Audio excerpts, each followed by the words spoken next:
Hey everyone, it's the Diplomat, and we are on part 48 of the Chris Watts Discovery read-through. We're starting here on page 1239, and this is Coder vs. Watts round 4. This will finalize this investigation between Coder and Chris, and then we will begin to move back into reports and things like that. So in this part, Coder really lays the final touches with Chris, finishes applying the pressure, and then returns to demonstrating that he's Chris's guy, that he wants him to come to him, and does a phenomenal job. So please just pay special attention to the way that Coder works this out, because after applying the pressure, certainly that could have a negative effect on Chris's willingness to come back, but you'll see how Coder closes that out and just does a great job in doing so. So let's get into it. Tell me about a normal day in your house. What, like one when I'm actually home all day? Let's pick a day. Okay. 2 months ago. That's when it started. Let's pick a school day. A school day, okay. So, well, I'm usually at work, okay. But, so usually so their lives and your lives. Okay, so a school day. So I will get up about 4 o'clock. I'll go down, work out for maybe an hour or so at your house. Yeah, there's a weight bench in the basement. Okay. So get done with that, come back upstairs, probably about 5 o'clock. I'll eat some breakfast, make some eggs, cottage cheese, something like that. Everybody else still sleeping. I'll make the girls' milk. I'll make Cece's milk. I'll bring it upstairs. Bella's usually kind of iffy on milk in the morning, so I just fill up the water bottles. From the refrigerator. Make sure that the backpacks have change of clothes, their hat, and if it's like a swim, like a water day or something, make sure they have water shoes in there, make sure they have sunscreen, make sure that all that in their backpacks. Change of clothes for what? In case they have an accident. Oh, yeah, they're little. Yeah. Okay. Not much Bella, but Celeste. Sure. And make sure they have their little blankies that they, when they go nap. Okay. They have all that with them. I have that all laid out, and then I go to work. So Shanann will, the kids dictate when Shanann wakes up. And usually it's Bella. She'll come in there and lay in the bed with her. And then Celeste, she'll wake up and she'll come in and lay in the bed with her. And they'll watch cartoons for a little while at least. And probably about 6:30 they'll get out. Shanann will, she'll probably be in the bathroom at this point in time while they're watching. Because Celeste has her milk at that point in time when she's just still in the bed. Okay. Shanann's getting ready. She probably take a shower, put on her makeup, all that kind of stuff, and then take the kids over into their rooms, get them dressed out of their pajamas, and Bella has a school uniform. Cece didn't have one yet, so okay. Get them dressed, go downstairs, have breakfast. Cece will probably have cereal. Bella probably, she likes cinnamon toast. Have that they may have a little snack on the way to school, maybe some dry cereal or something. Okay. She'll then put them in the cars and go to school. And then they'll stay at school usually till about 4 o'clock, 4:30. I'll usually be home by then. I can go pick them up. I go in there, sign them out, get them in the car, and drive back. They'll be screaming the whole way because they want mommy. Because they do have a long day at school. And I get home, Shanann will have something for the girls, being whatever they want it to be. Might be pizza, sometimes they want French fries, sometimes they want chicken nuggets, sometimes they're bossy, just whatever. Most time they have butter noodles. They love that. Okay. So sit them, wash their hands, sit them at the table, and then they'll eat their dinner. And then usually go upstairs, take a shower, and get them all washed up, get them dried off, get some lotion, get their pajamas on, back downstairs, have a little nighttime snack. They'll take any, Cheez-Its, okay, a wafer or something like that. And they'll sit in their little couches and they'll watch a cartoon until about 7 o'clock. And then between 6:30 and 7, we're giving them the medicine and any medicine they need at that point in time. If one of them has a fever, whatever else. And then brush their teeth upstairs. Cece gets an overnight diaper. Bella doesn't, and read them a book. Cece really wants the Tiger book.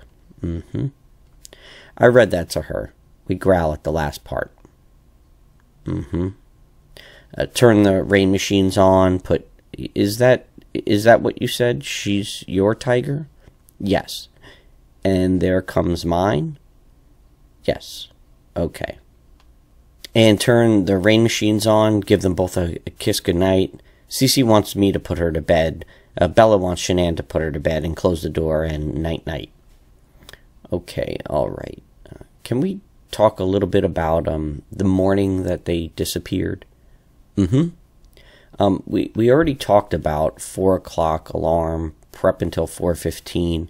Correct me if I'm wrong, 4:15, it's challenging, talk starts, you leave somewhere around 5:30ish, 5:20 something, 5:27, and then what? What was your day like? So I went out to locations. Where's that? I was at one of the locations. Oh, locations, okay. Yeah. So I worked out on those oil locations until, was it 12:10? That's when I got the doorbell visitor notification. What do you do out there? What do you do at work? I'll just operate the oil and gas locations we have running. Oh, okay. Yeah, like either maintenance or just like inspections or like trying to get them running again type of thing. Are you the guy with the wrench or are you the boss? I'm one of the 4 field coordinators. Okay. So like the area we have is like really it's really big. So like I have me and 2 other guys that are field coordinators, and then we have 2 rovers which they like go around to the area and they'll help all the operators, and we have 6 route operators. Okay. So the field coordinators, we kind of get everybody like, all right, this is what we're going to do today type of thing. Okay. And disperse. Okay, a type of thing. So then when you left at 5:30, which location did you go to? To Survey 319, which is, that's like a well location. Is that a well location? Yeah, we have the Survey 1029. Survey? Yeah, it's just the well names. Survey. Yes, like SERVY. Yeah. Okay. And then there was 1129, and we stayed at 1029 most of the day. And so these are numbers I don't even understand. It's like section number, well number type thing. Okay. That's how they name them. Okay. So then it might be good that God forbid 2 weeks from now we're still looking for them, and it's going to be very important that all this can jar your memory, right? Yeah. So I'm taking notes to survey what? So we have 1129. Where'd you go first? Well, 319. 319. Where and what crossroads would that be on? It's out on a ranch. Oh, okay. Yeah. Survey 319. Yeah. How long were you at Survey 319? Probably about an hour. Okay. Just telling the boys what to do? I was out there checking a line that we had leaking on Friday. Okay. Okay, and that took about an hour? Yeah. Then what? I went to the 1129. Okay. Again, is that just in the middle of a ranch? Yeah, it's the same ranch. Okay. Oh, so how far away? Not far. Walking distance? No, a walk. It's a big ranch? Yeah, I'll drive there. Okay, how long were you guys at 1129? Probably about 20 minutes or so. Doing what? I was checking to, just doing an inspection over there, see if I can get the well to run again. Okay. This one you have to kind of run manually. Okay, and then where? The 1029. We were there most of the rest of the day. Doing what? Replace. We're trying to get a pumping unit to pump back up, and some of the box rubbers were leaking and the rods were smoking, so we had to replace them. And that's what took a very long time. How long were you out there? The rest until 12:10. So 6-7 hours? Yeah, right. Yeah, 6-7. Well, at least 5 hours. It seemed like 5. And were there people with you? Oh, there was people with me. I gave the names. Okay, where is the police know? Yeah, Troy, Tab, Melissa, Cody, they were all out there with me. Okay, and you said you called home at 7:30 or so? I texted at 7:40. Texted, okay. And that was something like, where are you? Yeah, I couldn't go back that far on my phone to see when I called, but I did call her 2 or 3 times during that. And why then? Was that a better part of the day for you to text? Yeah, because I was, at that point in time, I was about to try and call my foreman and everything else, just to talk to him, and told them what I found out, and it kept it wouldn't ring out there. What you found? What do you mean? Well, the line we're fitting. Okay. Yeah, we have a bypass line. Back pressure line, line to an oil tank, and it was leaking on the ground. Okay. But, I was not getting any phone calls, though, so that's why I was texting. Okay, so let's have the hard conversation again. Okay. How old are they? 4 and 3. Bella will be 5 in December. Okay. You can imagine that every day that goes by, it gets harder to find them. Where we don't find your girls, and they get harder to find, we're going to have less clues. Things that we need to get and need to use, and that we need to do to find them, are going to start getting blown away by the weather, getting re-recorded over themselves, that the surveillance part is going to tell us. All of that is going to disappear, okay? And that's why we're going to spend so much time today, tomorrow, in the front as we can, right? You can also imagine that every day that goes by, we're going to be looking for the man who did this, okay? And you can imagine that we're going to include you as that man. So let's talk about that. I think that you're trying to put on a brave face because you're a man and you're a father and you're a husband. I could tell that there's just something you're not telling me. And I'm not sure what it is, and I don't know why that is. I don't know why you're not telling me that there's something that's making you a little bit uncomfortable tonight. I just don't believe some of the things you're telling me. Okay? I just don't. Simply do not believe you. What makes you think that? So let's talk about that. I think that you're trying to put on a brave face because you're a man and you're a father and you're a husband. I could tell that there's just something you're not telling me. And I'm not sure what it is, and I don't know why that is. I don't know why you're not telling me that there's something that's making you a little bit uncomfortable tonight. I just don't believe some of the things you're telling me, okay? I just don't. Simply do not believe you. What makes you think? What have I said that makes you not believe me at all? This just doesn't make sense to me. It doesn't add up. So can we talk about two Chris's? Okay? Two Chris's? The tale of two Chris's. Kind of, and you need to help me know which Chris I'm looking at today. And which Chris you really are. So Chris number one is right here, right? And fell out of love with his wife. Okay, started wondering what it might be if he didn't have a wife to take care of, any girls to take care of. Spent some time alone, liked that time alone. Came home, may or may not have had a conversation about how to get out of this marriage or how to fix it, but probably how to get out of it. Is looking at a bachelor pad in Brighton and did something terrible to his wife and kids. And that may have been an accident, and I think it was an accident. That's not the Chris you're looking at right now. No. No, the Chris you're looking at is the man who loves these kids and loves his wife and will never, ever, ever do anything to harm them. That's the Chris you're looking at right now. The Chris you're looking at right now wants these kids and his wife back at his house. Right now.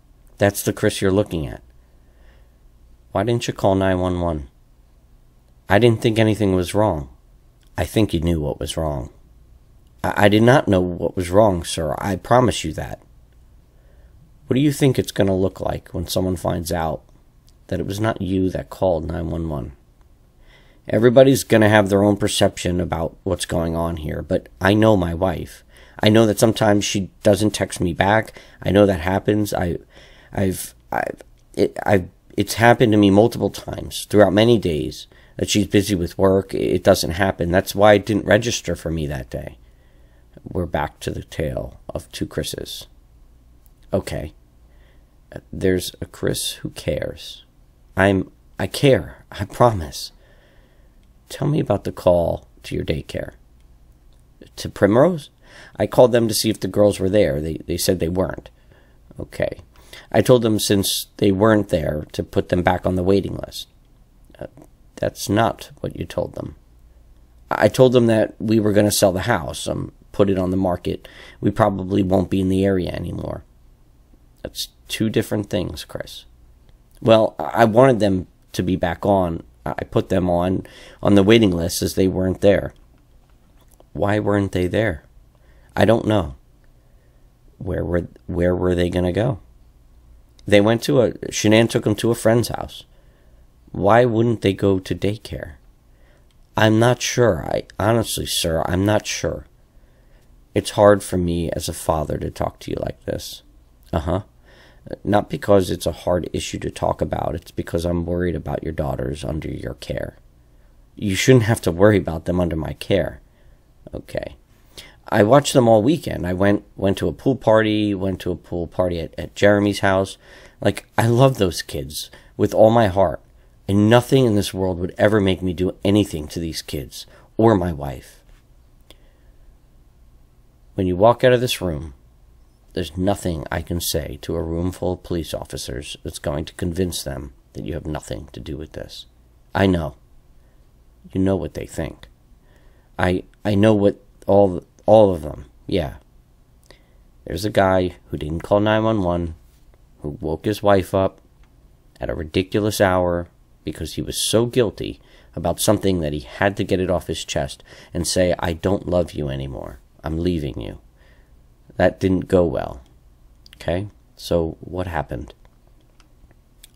She told me she wanted to pick her up before I left. That's why I didn't just wake her up, like, just to tell her this. Like, I woke her up. That's what she wanted to do, and we talked. Like, usually at 4 a.m., I wake up, I go down and work out. This day I wanted to talk to her about this. I love these girls. I love these girls so much. And this picture right here, Celeste and Bella, those are my life. I helped make those kids.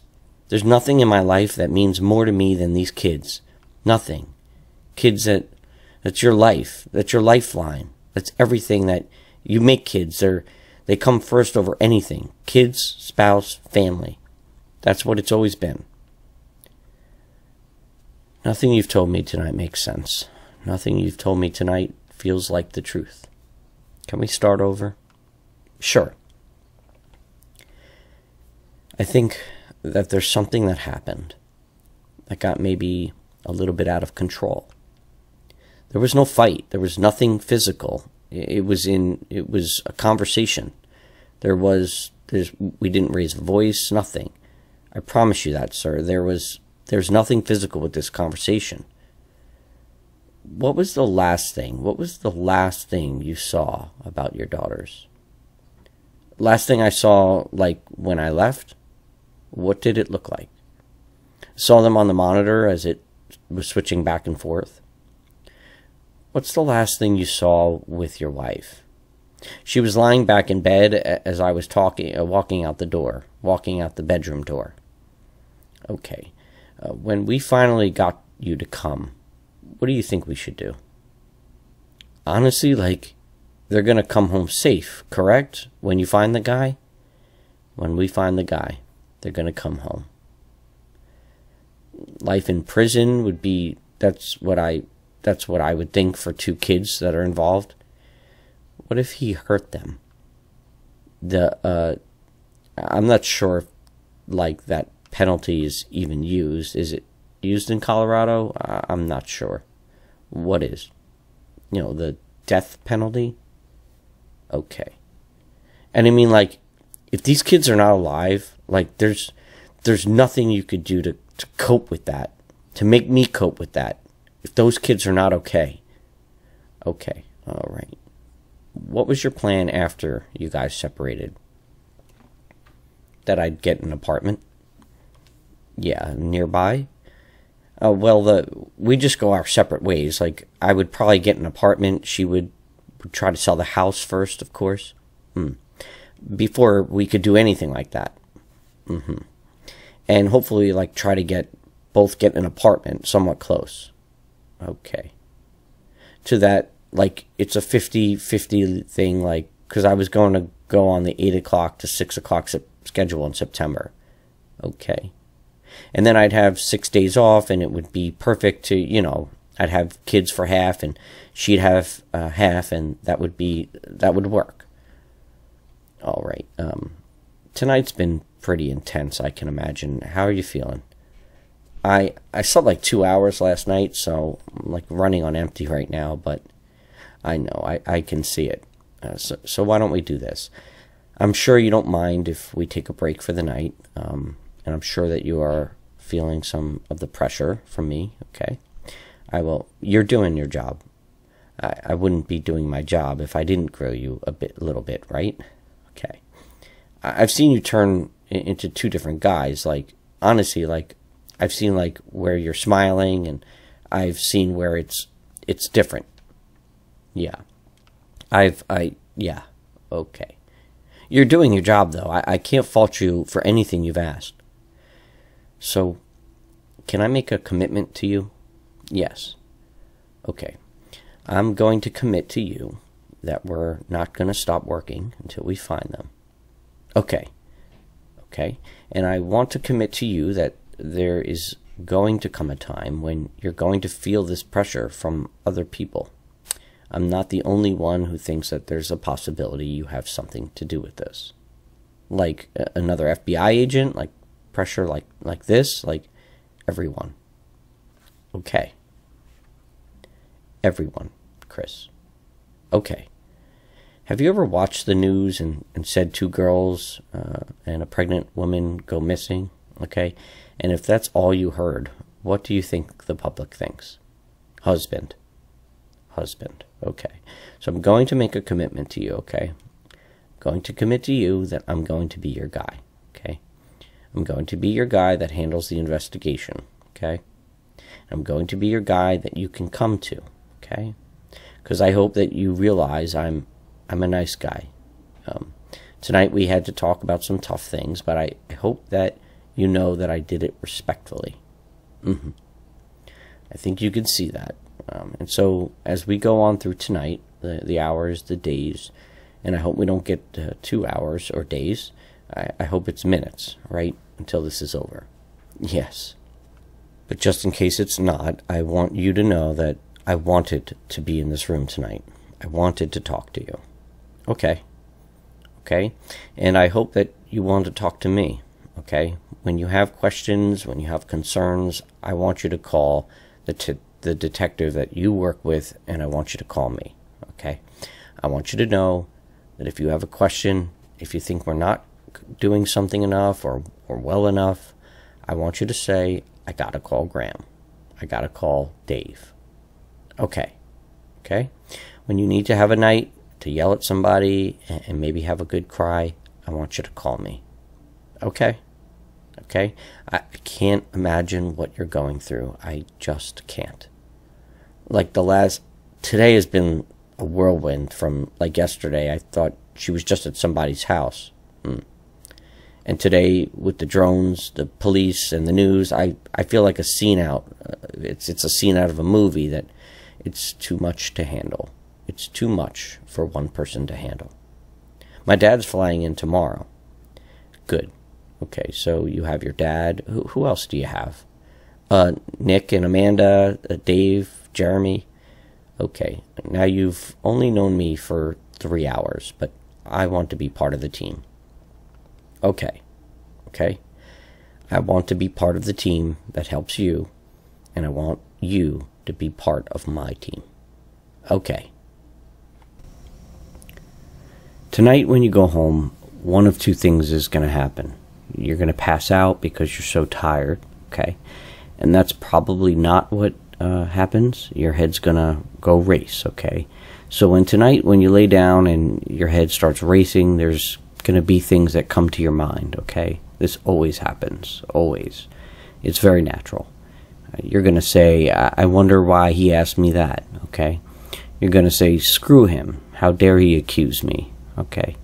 You're going to say, I wonder if they've thought of this, okay? And then you're going to say, I probably should have told him something, or this or that, okay? Those are the most common things. When those thoughts come to your head, I want you to call me. Okay.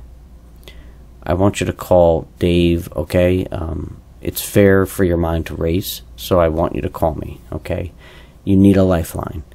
You need someone you can call. I want to be that guy, all right? And I want you to know that if I didn't accuse you a little bit, you'd probably wonder if I was good at my job. One of my buddies, he was straight with me. He was like, dude, I'll just be no veil, like none of this looks good. Right.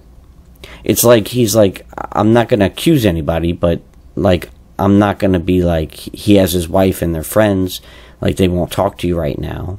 Yeah. I'm like, huh? So I know. So we have this Chris, right? Yeah.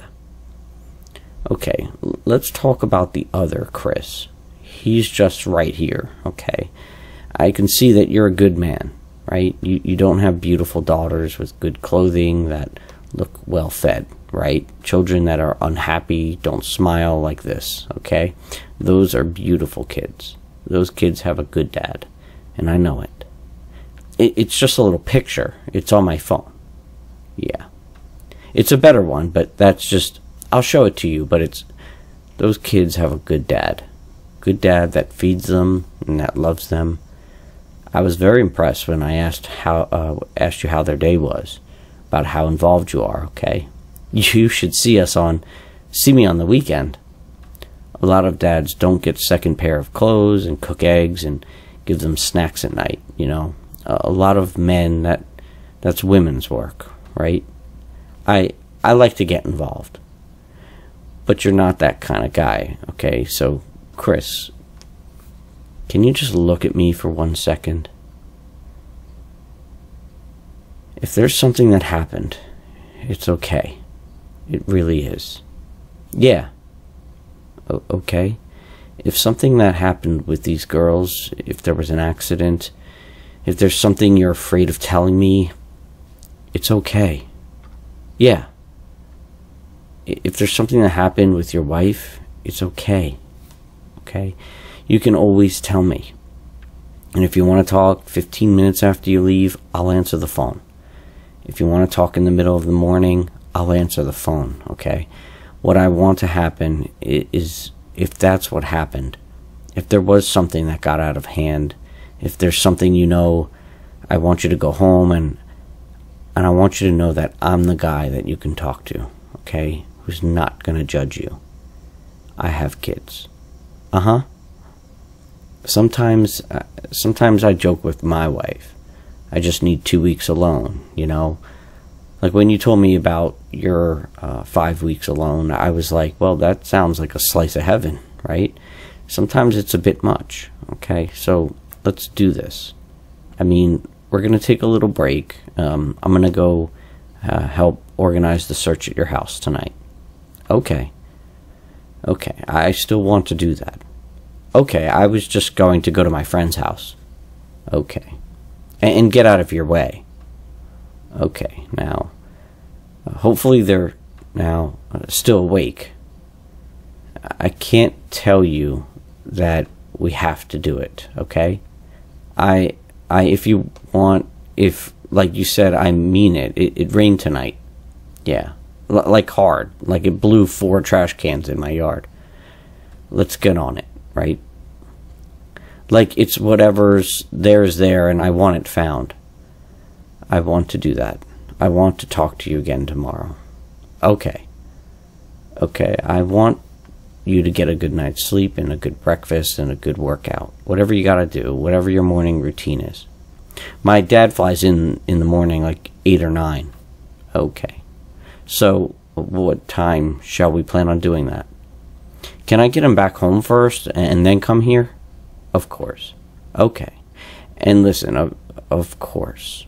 Okay. Have a good time. Get settled in. So, what time does he fly in? He should be here around 8 or 9. 8 or 9? Yeah. Okay. He's flying from North Carolina.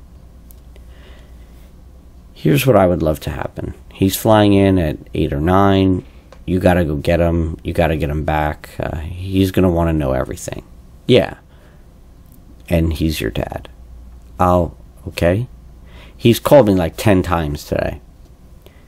It's gonna take forever, and he's gonna have questions and comments and concerns, okay? I would love for you and me as a team to talk tomorrow, to do a polygraph tomorrow and move past all of it, okay? Move past me wondering about Chris, me wondering which Chris I'm talking to. I want to move past it. I just want to get it behind us, okay? And then our talks are going to be a lot more comfortable than they were tonight. So, can we say that tomorrow at 11 o'clock? Okay. We can do a polygraph. Here? Here. Right. Okay. And there might be little tweaks. It might be at a different office. As we're not going to rock your world too much. We know what you're going through. Okay. I want to get that done. I just want to move past it. Okay. Okay. Could we do it then? Yeah.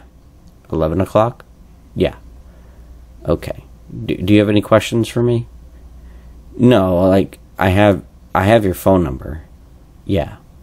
So that like if his flight does get delayed, can I call you? Yeah, absolutely. You got Dave's, right? Yes. So you're based out of here? I am. Okay. Yeah, okay. Yeah, you know that's a 24-hour number, okay? Okay. Let's make that happen tomorrow.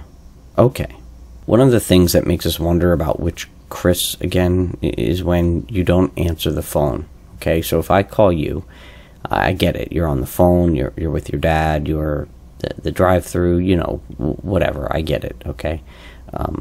If you go a whole day without calling me back, oh no, that's not going to happen. Okay, can we promise each other we'll answer the phone? Yeah, like I'm not going a day like if I'm with my dad or like I have other calls coming in, like okay, I'll get back to you. Okay, there's no yeah. Okay, your dad's coming tomorrow. Were you guys planning on staying here? Oh yeah, like he's going to stay at my house. Like okay. That was the thing, like, I don't want to be at my house by myself. Okay. That's why I'm staying with my friends tonight. Okay. because I can't be, all right, in the house again. Like, have you already packed for your friends tonight? I got it in my car. Okay. I was actually almost there when you called me. I was like, yeah, I'll turn around. Yeah, I'm sorry. No, you're good. I'd rather did this roller right here. All right. I hope you realize I am someone that you can call and trust. And again, I put the screws to you, but that's because I need to. I know. Okay, you did a really good job tonight. Right. Okay, do you have any other questions for me? No, just, you'll find these two and my wife. I'll show you the other picture on my phone. Okay, let me go see the, oh, she's got my phone. Yeah, let me go see where they are with your phone. Okay. And then we're gonna, if you're gonna go to your friend's house, then we might not include you very much at the house, at your house. Yeah, that's okay. I'm gonna try to leave you alone for the night, but if we get somewhere, if we can't get into the house, if we find something we gotta talk to you about tonight, I'll have my, and it can't wait. Yeah, I'll have my, and it says unintelligible. We might call you again. Okay. Okay, all right. Anything else? Just try to find them. Well, okay, I know. I appreciate you coming in tonight. All right, give me a few minutes. I'm done with Gatorade now. How are you feeling? Okay. Thanks for letting us use your phone. No problem. So we're trying to figure this out, without sending you home with a bunch of questions, right? Gotcha. We'd like to be able to tell you this is our plan for tomorrow, so far it looks like, some of the things we do at your house are better at night, and some of them are better in the morning. Right. So we're gonna probably split the difference and start very early in the morning. Now, between now and very early is probably about 4 hours, right? Right. Is it possible for you to not go home during that time to your house? Okay. Can you go straight to your friends? I'm not sure if my friends are right here. Okay. And then when you go straight to your friend's house, is it okay to ask that you don't go back to your house? You just call me and give me a word. Okay, all right. To say. Okay, so we'd like to be able to, I don't want to do 2 searches at your house, because that'll say to the public, oh boy, the FBI is really interested in him. And then that's going to be a storm coming at you that we don't want, okay? So we'll do that. We're going to send you home, go to your friend's house, get a good night's sleep, pick up your dad at 8 or 9. Yeah, I'll have to verify, but he leaves at like 5 in the morning, Eastern time. He already has a ticket? Yeah. Do you know what one he's flying in, like what he's flying in on, or the company, or... I told him to go to United Airlines. It was cheaper, but okay. I'm not sure if he could get... The price kept changing on him. He bought the ticket. Yeah. Okay, what's his name? Ronnie Watts. Ronnie Watts, okay. So we'll send you to your friend's house. Again, I can't tell you cannot go in your house, but I'd like you to not go in your house. If you could do that, and then we'll start early in the morning. I'll check in with you around 8 or 9. Okay. You'll probably be on your way to the airport, if not already there. And then, after that, can you just come straight here? Yeah. Let's talk. Let's get everything out of the way. Let's get done with your search. And then we're just going to, send you on your way. And we'll get back to this Chris. The good Chris, right? Okay. I'm sorry you have to go through all this. It's part of the process. Okay. That was Chris who said it's part of the process. You guys are staying in my house overnight, or... I'm not sure. Okay. I'm not sure, but actually, yes. Okay. There will be someone at your house. Okay. There will be a patrol officer at the front and the back, and then yeah, they're gonna make sure. Well, and the reason is we don't want anyone else going in your house either. Yeah, some nosy reporters, some nosy neighbors. The reporters will be there because they were just cycling in, doing some spots here and there. Right. Yeah. So, but we also want to make sure that they're not sticking a camera in your window and, doing some sort of weird piece about your house and your home. And so, yeah, we'll make sure that no one else gets in there. And yeah, I mean, there'll be someone in the front and the back. So, and if you do need to go to your house, don't go without telling us. Oh, no. Yeah, I know. So you won't get pig-piled by a bunch of patrol officers. Does that all sound... Yeah, is that okay? Mm-hmm. Okay, give me 2 more minutes and then we'll walk you out. Okay. Let me... do your girls travel with headphones? They had them on their first trip there, but I didn't see them wear them going back. What did they look like?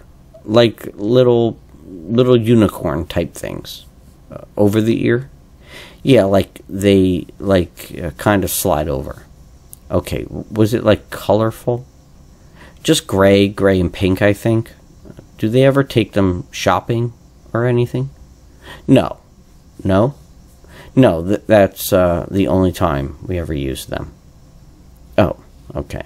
So if your wife was gonna walk around with them, she would be holding them with headphones. No, because they just strap over and they have a little plug. Okay. Is your family lactose intolerant? No. Do you ever buy lactose intolerant milk? There's a 2%.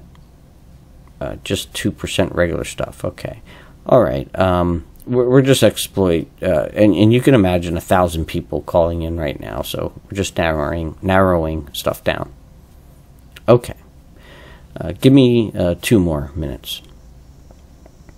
As a quick aside, if you're wondering, that line of questioning was with regards to when someone had called in that they thought they saw Shanann and the 2 kids shopping at one of the stores, and the kids had headphones, so he had obviously received that tip and so was asking about that. So the next final pages of the transcript are just Chris and another person going through some of the pictures for the Walmart sighting, and just a few other pictures talking about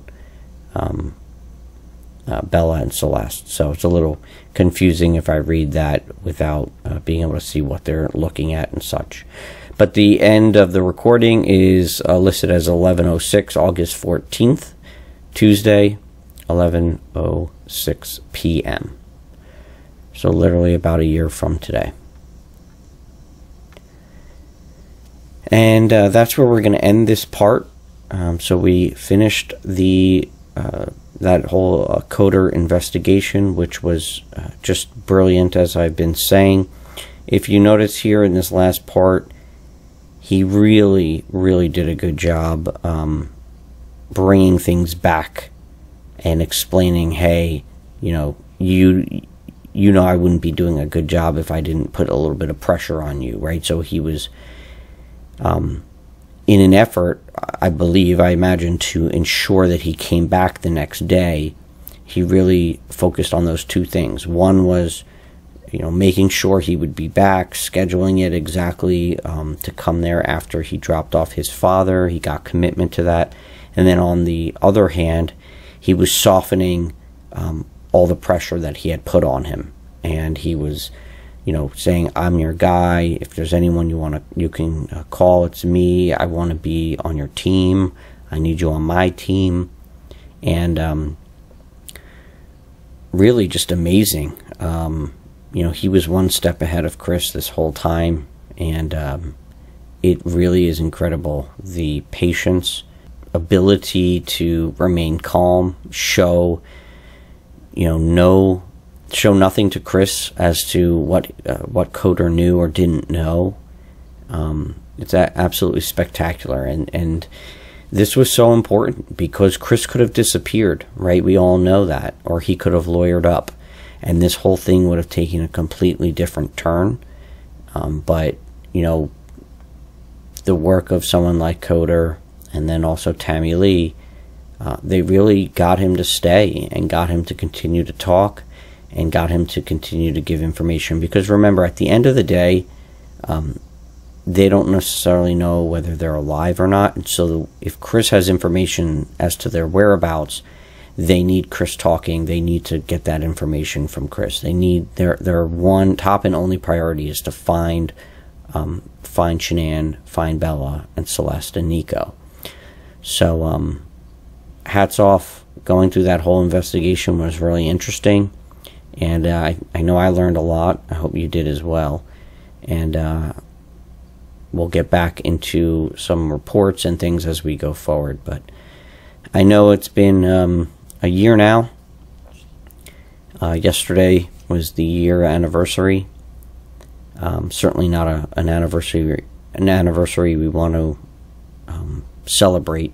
It's an anniversary we want to, you know, share our deepest condolences to the family, directly to Shanann and Bella, Celeste and Nico. We're very sorry that this happened. You know, words can't even explain our deepest sympathies for the whole family, the friends, the colleagues, first responders, the police, medical, you know, the schools, students, teachers, everyone that knew them, everyone that was loved by them and loved them, everyone who they made their day brighter or were there for them. It's just horrendous to think about, you know, how someone could do something like this, especially someone that seemed like a decent guy otherwise, you know, quiet and all that, but took his responsibility serious. And there's a lot of things that point to those 5 weeks. Those 5 weeks were devastating. You know, those 5 weeks were absolutely horrendous, where someone got in and changed everything. You know, and that whole relationship. Now, I'm not suggesting any involvement. I'm not suggesting anything like that. What I am suggesting is that relationship that Chris had, that affair, just got the whole ball rolling. God, please bless the Rusek family, and please soften the hearts of all those that have been involved, that may have even additional information. But most of all, we continue to pray that those that are attacking the Ruseks, that they stop. We can't pray this enough. And just be there for the Rusek family. Give them strength in you, and those that are around them, to lift them up, to support them, and be, you know, whatever it is they need during this trying time, especially with the recent anniversary. Protect them. Please protect them. In loving memory of Shanann, Bella, Celeste, and Nico, this is The Diplomat. Have a great day.